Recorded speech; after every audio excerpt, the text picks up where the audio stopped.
So the truth about getting top 10% in leaderboard events, unless it's like this event, this community week cup event, right? Say I go here. The first thing you'll realize about this event is that the racer is at a regulated level, meaning that everybody who participates in this event, they're racing with the same racer at the same level. So everybody is basically on even playing field. Unless the leaderboard event is like this event. So we go back to the Router's Mind Cup event. Unless it's like that event, you should not expect to get top 10% if your racer isn't experienced. Now, what I mean by your racer not being experienced, your racer needs to be, in my opinion, at this point in the game with race conditions like brawlers and stuff like that, your racer needs to be at least 40. Your crew members need to be stacked. Basically, your racer needs to be experienced. Now, that's not like, say I go to the usually I go to the top players of the leaderboard. See how everybody in the top 100 is about level 50. Everybody. See that? Your racer has to be experienced. Now, say when they just come out with a season tour. When they just come out with a season tour, you might have some leeway room then because everybody doesn't have their racers leveled up yet, except for people who spends a lot of money and they have season tour races at level 50 in the first week. You can't do anything about that. But what I like to do, I'll pick whenever they come out with a season tour, because the season tours are the best way to level up racers.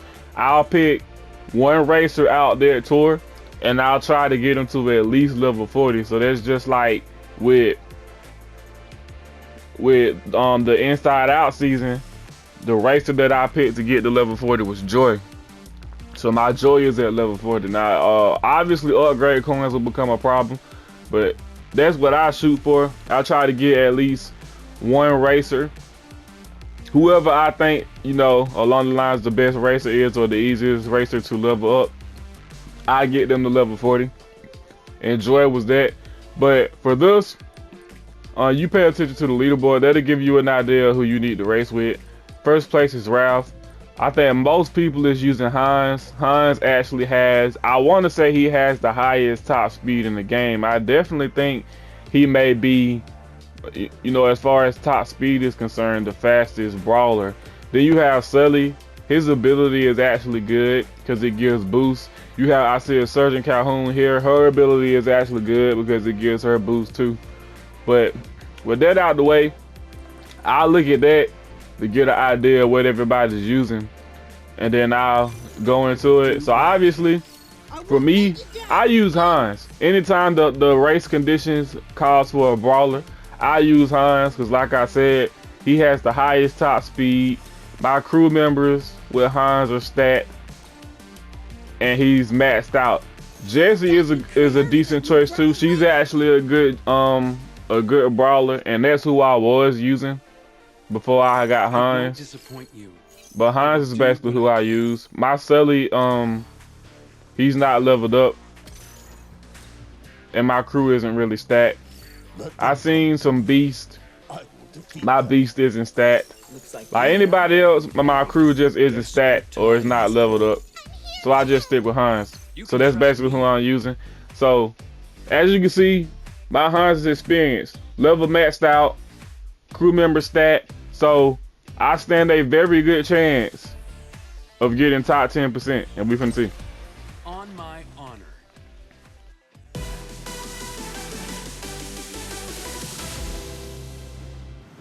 Somebody call for a diamond in the rough. I'm gonna win. I can. They've doomed themselves already.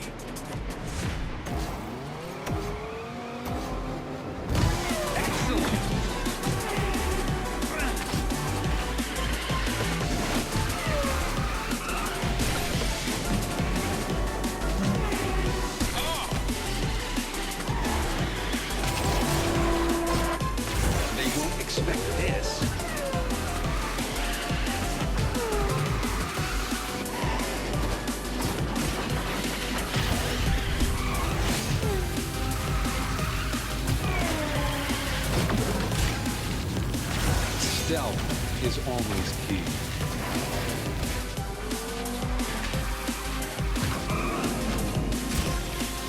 Oh, yeah, and some other tips, especially when I was talking about, you know, if they have a leaderboard event that's regulated, you do need drift boosting.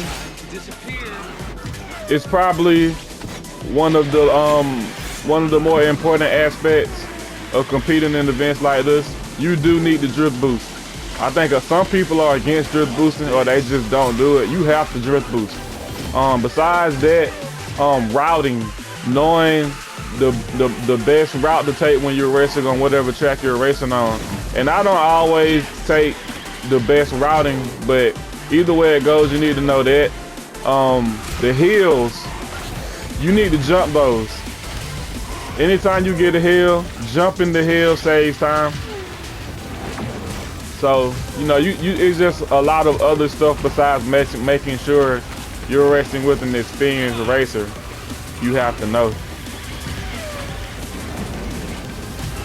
13th to first. All right, so we at 144. I feel like I can do a little better. And see, top 10%. My position is even 160. So, I mean, this is how it works. But see, me personally, I'm a founder. I've been playing the game before they officially released it for free to play. So I already have an advantage over most people, but this is how it works. It's just, if you don't know the track, if you don't know how to race officially with whatever racer you're racing with, and your racer isn't experienced, the likelihood of you getting top 10% over everybody else just decreases. That's just how it works.